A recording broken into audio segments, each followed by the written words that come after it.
All right, so I want to talk about the alleged Christianity of Little Nas X.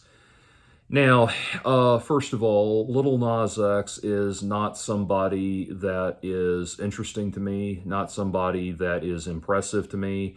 I heard, like everybody else, I heard Old Town Road way, way, way more than it should have ever been heard by anybody. And then I had, I got inundated with that, and then I heard whatever it is, the "Give a Lap Dance to Satan" song one time just to hear what the controversy was about. And I've also heard the video, that video where he and a bunch of other guys are dancing around in pink jumpsuits in a prison, and Jack Harlow gets executed in the electric chair, which is, Beavis and Butthead pointed out, is the best part of that video. Anyway, completely unimpressed. And both of those songs I've heard, once respectively. Completely unimpressed by his music. It is highly, highly derivative and delivered with just a malignant and aggressive lack of genuine passion and enthusiasm. And there is there is absolutely nothing impressive, or there is nothing notable or eye-catching or ear-catching about Little Nas X other than the ways he goes about trying to provoke controversy and faux outrage and all of that. And so a few years ago, he ushered in this very tedious and very pathetic trend of like gay Satanism in pop music and everything. And so Sam Smith and some other artists jumped on that bandwagon and tried to do little devil routines and all of that. And I will say of Sam Smith, while I thought Unholy was not a particularly interesting song, I did listen to that whole album, and there's actually some really phenomenal R&B on there and some really great stuff. The thing is, it's so sad because it's like Sam Smith, unlike Little Nas X or whatever, is actually very talented, and it's like he's trying so fucking hard to jump the shark. And like when he said he said that he likes to go fishing and considers, or something about wanting to go fishing and considering himself a good fisher them because he's so non-binary he can't even be a fisherman. All of this crap. Okay. All of that, first of all, understand that all of that crap, putting on red horns and cabaret clothes and dancing around on a red lit, a stage that's lit with red, surrounded by dancers wearing red tights and all of that, that is not particularly satanic. That is not satanic. Dressing up as some kind of folk devil is not particularly provocative or anything like that. Doing different costumes on stage and theatricality is not what I think really entrenched Christians would have a problem with. In fact, C.S. Lewis himself talks about how that sort of thing, that sort of thing is actually, focusing on that sort of thing actually hurts you spiritually, because he talks about this in the Screw Tape Letters, that people are more worried about seeing portrayals of Satan as, this little goblin in red pajamas and everything, and more about, hissing at that and pushing that out of their lives, than they are about real spiritual growth and real spiritual development, the things that would actually fortify you against actual diabolical influences. Now, as I say all of this, I am a Christian myself. I am an Episcopalian, and I've been an Episcopalian for a long time, because I grew up first in a very liberal Baptist church, but then we migrated to the Episcopal Church. And one of the things I've always liked about the Episcopal Church is the openness of it, the acceptance of it, the welcoming aspect of it, that they are, there are so many. Christianity nowadays has a bum rap as being like, if aliens came to America and examined us and had to recreate what Christianity is, they would probably think that they would probably come away saying that it was some kind of religion dedicated entirely to shunning butt sex and forbidding abortions, or something like that. And there are a great many Christian churches that have gone out of their way to foster that perception. Oh, and denying the reality of evolutionary science and that sort of thing. And those three things have been like the only public face of Christianity for so long that by the time Richard Dawkins and the New Atheist movement came along, it was more, they were more than ready and more than willing to help Christianity jump the shark and that sort of thing. But the real Christian church is so much, and I don't like to get too heavily into what is and is not real Christianity, but the real, or I should say sincere Christian church in my mind goes much, much, much deeper than that. And so I've not watched the new video of Little Nas X. I don't need to hear his music and all of that. But what I wanted to talk about was the alleged Christianity of it and the way he's presenting himself. I've seen the new clips of these new, music video statements and TikTok things he's putting out, where he's putting out these things that have these elements, these very obvious elements of Christian pastiche, people in a line of people in white clothes walking up a hill to a light at the summit and that sort of thing. And then he's got these things where he's doing things that are obviously meant to mock and belittle Christianity, but that he's saying he's now a Christian, and he's doing these things sincerely to profess, Christian ideals, apparently, or something like that.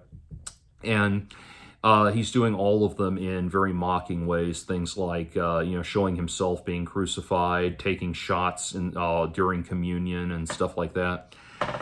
And here's the thing, it comes back to this very weird and uncomfortable new relationship that Christianity is now having with homosexuality, where, again, I understand where I'm coming from. When I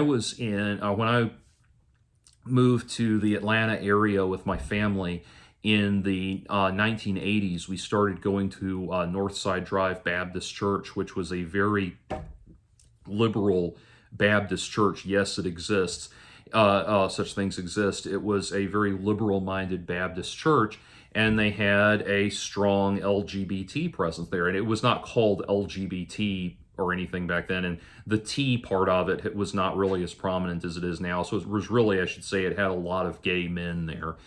And this was in the late 80s and early 90s, when AIDS was having its having its most devastating impact. Tried to think of a funny way to say that, but honestly, it's too serious to really ridicule that way or really joke about that way. But yeah, AIDS was tearing the world apart, and being at this church that had a strong gay presence, my parents were losing a friend a week, basically. And so the thing was, within the church, there was always that aura of respectability and aura of dignity within the gay men that you saw there. I, as a little kid, did not really even conceptualize that they were gay. It was, you would be introduced to them in the context of like, this is Mr. So-and-so and this is his friend. And Mr. So-and-so and his friend are both wearing suits and ties and look indistinguishable from the adults around you. Now, Mr. So-and-so and his friend may be going out to the gay bars the night before, the Saturday night before church, and in their leather police officer hats and bondage gear and all that sort of thing. That may be going on, but what was important was that there was still this respect for Christianity and for the church and what the church represented. And it's been the recent move towards political correctness has been very difficult for me to watch and everything, as it's infected the church, because the church should be transcendental to that. I'm actually seriously thinking about, as much I've been going to my church for years, and I'm seriously thinking about finding another one, because during the last sermon I went to, the Archbishop got up there, the New Year's Eve sermon, the Christmas Eve sermon. The Archbishop got up there and delivered a sermon that referred to God entirely with gender-neutral pronouns. And I'm just not, as much as I love my church, I'm just really not impressed with that shit. The Christian church has a conception of God that is male, and there are reasons that it is a male God, and there are good reasons that it's a male God. And, we live in a world where you're not allowed to put the words good and male next to each other in any context whatsoever. But that's the reality of it. Yes, Christianity worships a male conception of God for specific reasons. And no other no other religion is being asked to modify its deity in that way. No other religion, good God, can you imagine what would happen if the same woke people that are edging and chivying Christianity to go for a gender-neutral God, can you imagine what would happen if they took that shit to Islam? Even just the well-integrated first world modernized conception of Islam that average Muslims follow here in the United States. I'm not talking about the extremist stuff. If you just took that to them, they'd say, no, tough shit, get lost. Like, no, we're not. Allah is not a woman. Sorry, too bad. You don't hear any other religion being expected to modify its beliefs in that way. Christians worship a male God. How dare you? Yeah, freedom of religion, bitches. But anyway, so as I watched that, and I watched that taking over, what I've seen recently. Here's the thing. Like I said, there's been this very interesting. This is going to sound, I'm sure this is going to sound like an eye roller to a lot of people, but bear with me because I'm going to substantiate this with something a little deeper than what you're used to hearing. There are forces at work, secular and supernatural, that are working to exert using homosexuality to exert a satanic influence on Christianity. Now, I know that just blew everybody's minds, and you're ready to, before you throw me in the bin with assholes like Rod Parsley and that sort of thing, stop a minute and hear me out what I'm talking about. Let's go back to what I said earlier about, how Little Nas X ushered in this thing of, this kind of satanic homosexuality fad that lasted for a few years and everything, and Sam Smith and other people followed suit. Okay, like I said before, the whole business of wearing red cabaret clothes and, having horns and a tail and all that shit, that's really not what's satanic. That's not, it may have, it is really just theatrical imagery that calls up the diabolical and calls up the macabre and the occult as a theater, as a theatrical presentation. That's not really the issue. That's not really what's satanic. That's just theater. The real Satanism that needs to be considered is the overabundance of arrogance and narcissism and aggrandizement of the self above and beyond the will and the need of the Lord.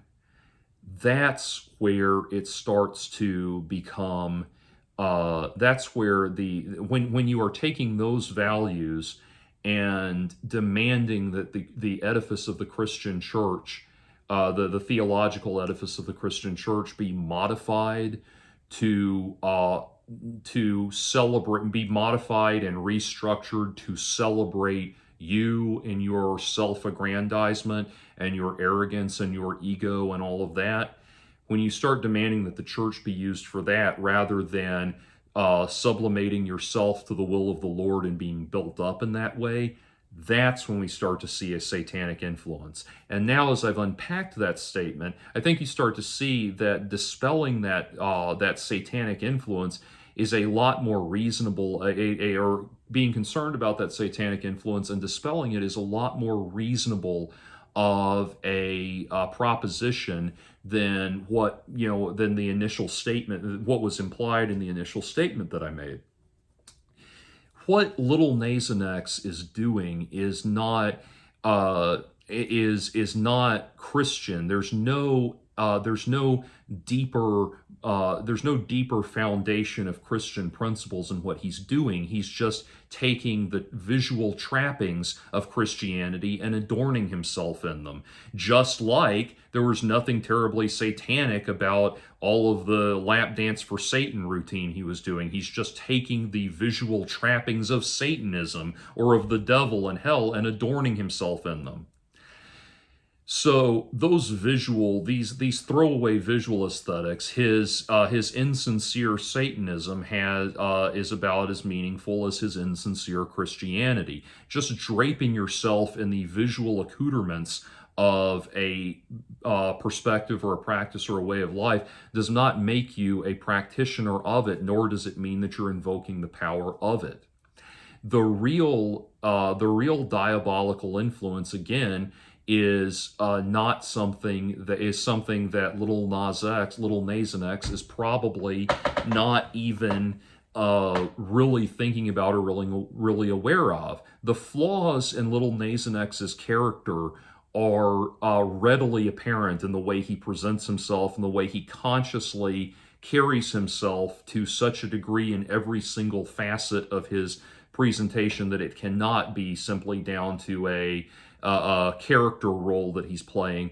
The toxic, malignant narcissism and arrogance that you see pouring off of him is that is where I would say there is a real satanic corruption within him.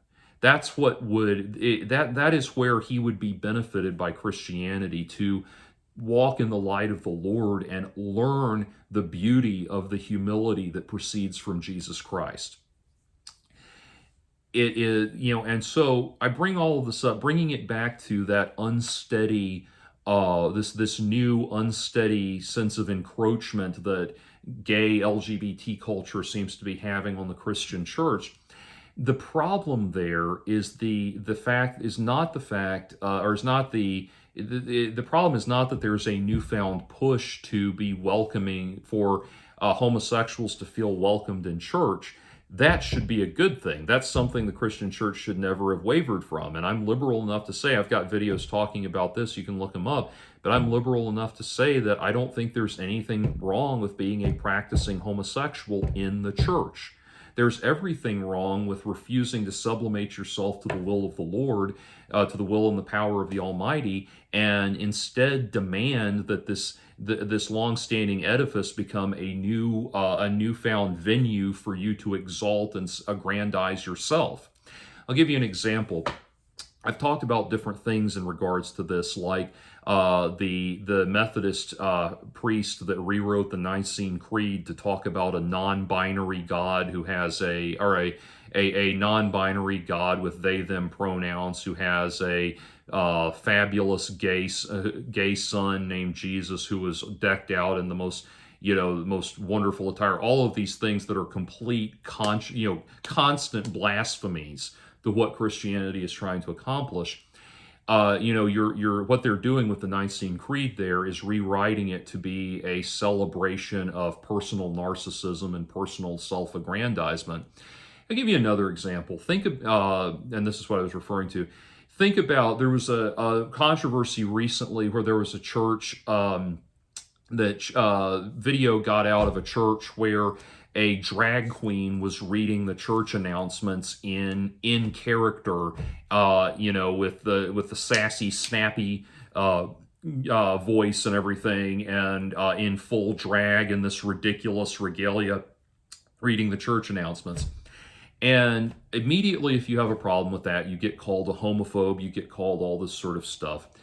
Stop and think about the fact that, that guy that's doing the drag routine should get up there in I do think he should. I have no problem with a homosexual person reading the church announcements. He needs to get up there in modest clothing and just read the church announcements and sit back down, not turn it into this into a forum for inflicting his personal fetishistic interests on people that are not there to enjoy or celebrate it. And if that sounds unfair, stop and think about something. I am involved in heavy metal. I have been a metalhead my entire life. I play in metal bands. I love heavy metal music. I think it's one of the greatest and most important genres of music there is. And I love all metal, from the most basic AC/DC and Black Sabbath all the way through Iron Maiden and Metallica, out into Dream Theater, and even all the way out into the outer realms of Burzum and Cradle of Filth and all the stuff. I love metal. Okay.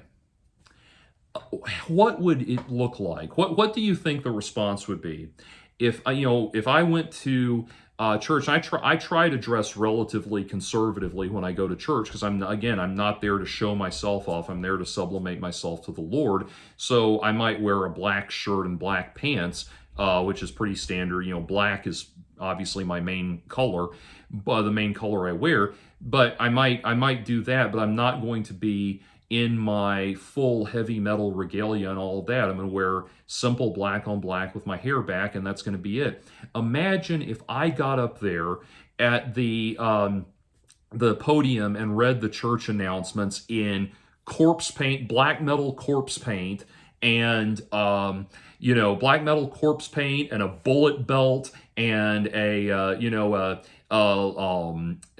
denim vest with buttons on it, metal band, Slayer buttons on it and stuff like that, or a black leather jacket, and my wallet chain, and my rings, and my long dragon earrings and all of that stuff. And I got up there and all that crap and went, the potluck lunch has been rescheduled to next Sunday. Church Outreach is looking for volunteers for the senior ministry. All of that. What do you think the reaction would be? The reaction would be probably a nicely worded version of, hey, stop being a jackass and just read the announcements. And that's the same thing. That's my wild, crazy fetish thing. And I enjoy it in the area where it's appropriate for me to enjoy it. And I sublimate myself to the Lord when I am in a sacred space where I am meant to sublimate myself to the Lord. And it's not unreasonable. It's completely not unreasonable to ask that same thing, to hold everybody else to the standard to which I hold myself. And so that's the thing. I'm going to, that is what Little Nas X is embodying in this newfound, this newfound, bringing his arrogant asshole persona into this these newfound claims of being a Christian and all of that sort of thing. As he's bringing himself to that, what he's doing is he's capitalizing on this weird push where it feels like, the gay Satanism thing of a couple of years ago. It's like it won it's as if they think they won some kind of argument because that was popular for a little while. And now the same people who are doing that want to make inroads into Christianity, and they think it's like they think they've got the Christian church on the ropes, and they can now come in and colonize it word I choose intentionally, come in and colonize it with this, and say like, okay, we're going to reshape Christianity into this new thing, this newly imagined, making it a newly imagined place for me to worship myself and my own arrogance and my own self-aggrandizement and that sort of thing. And if you have a problem with that, you're a homophobe.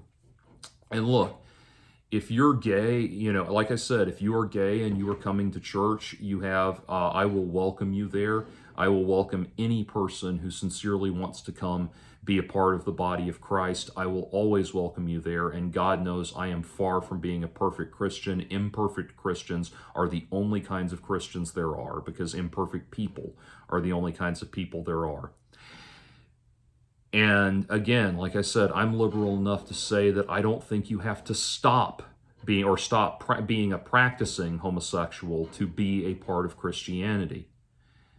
But being a part of Christianity means sublimating yourself to the will of the Lord.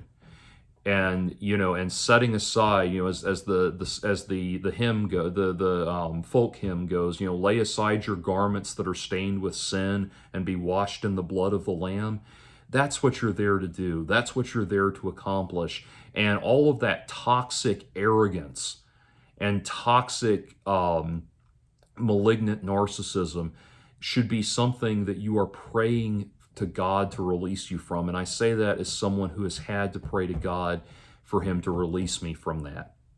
You will be, I promise you, you will be so much happier finding your confidence and finding your motivation in the will of the Lord, rather than in this constant whiny, unceasing, just constant arrogance and blasphemous pride and all of that. It's actually not, believe it or not, it's actually not trying to diminish you. That's what seems weird to the outsider. No, it's not trying to tear you down. It's not trying to diminish you. It's trying to get out the worst. It's trying to get the worst version of you flushed out of your system and replace it with the best version of you. And so when I see all of this, when I see Little Nas X acting like, making a complete jackass of himself, and now being a complete jackass while adorned with Christian imagery, no, that's not Christianity, because you made a music video where people in white clothes are walking, clean white clothes are walking in a line up a hill towards a flash of light at the top. That's not Christianity. That's imagery that's used to convey the process, the spiritual growth of Christianity. But just adorning yourself with all of this doesn't make you, does not mean that you're embodying Christianity. It's just this, you're just using, you're now just colonizing Christianity to celebrate your own vacuousness and your own hubris and your own empty sense of self. And that really is blasphemous. That's what's blasphemous. Again, not wearing red pajamas on stage. What's blasphemous is corroding everything that's good about Christianity to make it about your own self-worship. And frankly, I'll put it to you this way. If you are a gay person, I'm saying gay to encompass all of the letters of the alphabet club.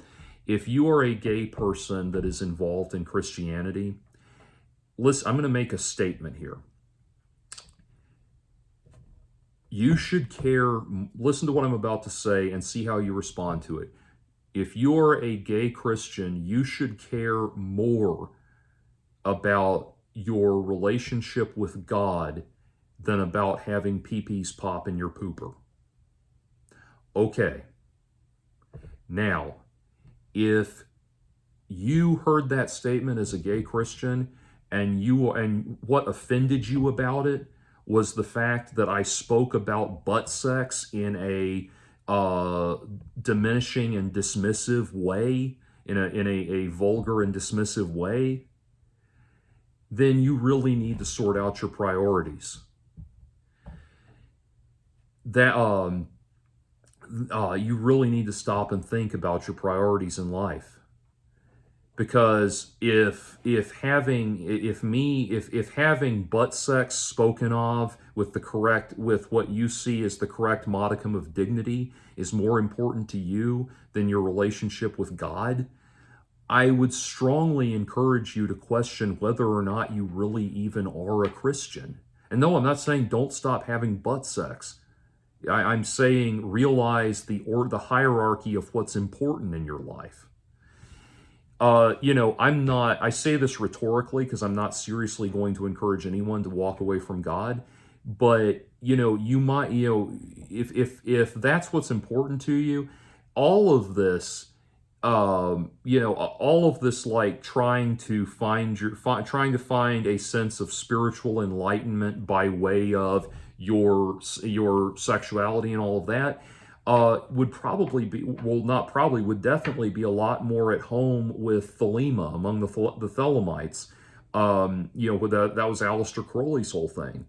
And that was, the OTO, the Ordo Templi Orientis, like if you participate in that long enough and rise up the ranks long enough in that, they'll eventually teach you how to have they have all kinds of magical butt sex rituals that are supposed to, grant you magical powers and abilities because the way you get fucked in the ass and everything. And it's, and I'm sure that's totally legitimate, and not just because Aleister Crowley was a malignant narcissist that was looking for ways to ensnare and bewitch people of both genders into having sex with him. But anyway, that's the thing. It's like when your concept of Christianity is demanding that it be remodeled into a glorification of you, you need to realize that you're just not practicing Christianity at that point. And so that is my response to Little Nas X making a jackass of himself now with Christian imagery instead of cowboy imagery or satanic imagery or anything like that. There is such a deep wellspring of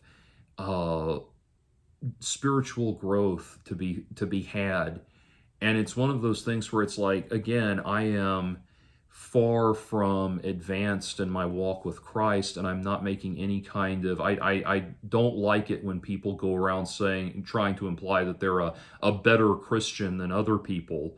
That's not the statement, what I'm trying to say. I'm not trying to say I'm not trying to suggest me being a better Christian than you in any way, shape, or form. But there is a difference between being a Christian and not being a Christian. That's that is an observable line of demarcation. And so again, what Little Nas X is capitalizing on here is this very ugly and contemptible thing that has cropped up in the Christian church that now apparently defies opposition because people are too afraid of more afraid of sounding homophobic than they are of speaking up for the Almighty, speaking up for the Almighty and the good that the Almighty can bring into people's lives. And so, yeah, I don't know any other way to wrap this up other than to say that, if you're going to get angry at me for suggesting that you switch off your sex life long enough to appreciate Christianity and the worship of God, when that at the times when that you should be setting aside for that to be your highest priority, to acknowledge that as your highest priority. Your problem's not with me, your problem's with God, quite frankly.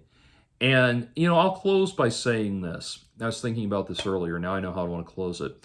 Think about, sexualized music that combines sexuality with a worship of God, a genuine sense of spirituality, has been done, and it's been done well. Steve Vai did it on his album Sex and Religion, literally merging these two concepts.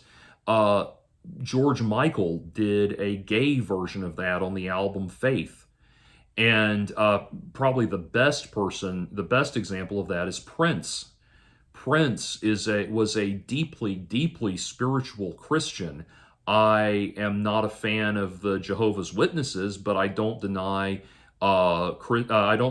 Prince's own personal commitment to God. There's no doubt in my mind that that man was motivated by his faith in the Almighty, and yet his music was incredibly sexual, and there was often a confluence between the sexuality, between his sexuality and his religious principles. Like when there's a line in one of his songs where he talks about how the news of God's return is coming like a dog in heat. Lines like that, which are very provocative. But I thought about, like, why is that confluence of sex and religion inspiring and uplifting and beautiful, and what Little Nas X is doing is ugly and repulsive? And it's because even though Prince was flamboyant and flashy and over the top and, yes, very sexual, I don't think you could deny that he was sincerely motivated by the Holy Spirit. He truly had God in his heart. And there is this feeling of it's a feeling, and it's something I can relate to, a feeling of a person who, I'll put it this way, it's the difference between a spiritual man, a man of the Spirit, interacting with the carnal world. That's Prince, versus a man who is entirely carnal, with no apparent vestiges of spirituality whatsoever, who is entirely carnal and entirely devoted to self-aggrandizement, coming in and using Christianity as a forum for that self-aggrandizement. To me, that's a lot uglier and a lot more corrosive, spiritually corrosive, than Prince being a genuine man of God who proceeds as a man of God out into a world that is full of sexuality, that is full of sexuality and fetishism and that sort of thing.